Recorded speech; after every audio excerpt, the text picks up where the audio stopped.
Here in the urban wilderness of Perth lies a most remarkable ecosystem. Curtin University, normally the domain of students and academics, has witnessed an extraordinary occurrence. Here, a small flock of merino sheep has established itself on the immaculately maintained lawns. The students, remarkably, have adapted to these woolly landscapers.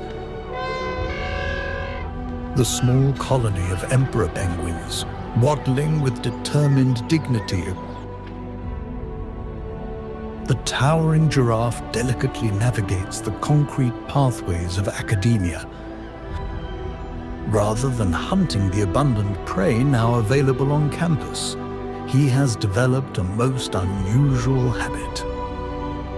So there you have it, Curtin University, a place full of academics and animals.